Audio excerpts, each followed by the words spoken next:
The Last Time We Met, a sensual short story. She found his number on a crumpled receipt she'd forgotten to throw away. 7 years. That's how long it had been since she last saw him, at a train station, in the rain, both of them too proud to say what they actually meant. She had convinced herself she was over it. She had a flat with good light, a job she didn't hate, a life that made reasonable sense. She dialed before she could think. He picked up on the second ring, as if he'd been waiting. His voice was exactly the same, low, unhurried, slightly amused, and she forgot how to breathe for a moment. "I was wondering when you'd call," he said. She hadn't planned what to say. She hadn't planned any of this. "I found your number," which was the least useful thing she could have possibly offered.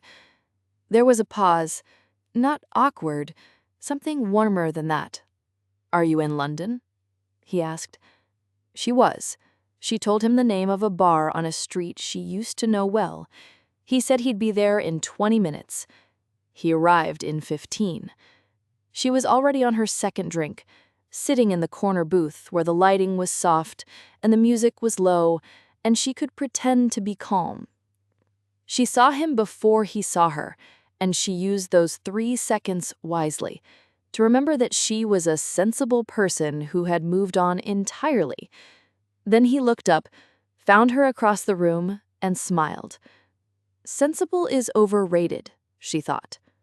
They talked for 2 hours about everything and nothing, about the years in between, his move to Edinburgh, her promotion, the mutual friends who drifted away. They circled around the real things carefully, the way you circle an open flame when you're not sure if you want to get burned. At some point, the bar got louder. He leaned in closer so she could hear him, and she became very aware of how close his hand was to hers on the table. Not touching, just close. "So, I've thought about that day at the station, more than I should have." She looked at him. He was different. Older, a little quieter around the eyes, and yet entirely the same in all the ways that mattered. "Me too," she admitted. That was the thing she hadn't expected. Not the chemistry. She'd braced for that. The honesty. The strange ease of it, like no time had passed at all, like they'd simply picked up a thread and kept walking. He walked her out when the bar called last orders. The street was quiet. October air, cold and sharp. He stood close enough that she could see the exhale of his breath in the dark, and neither of them moved to close the distance or step away.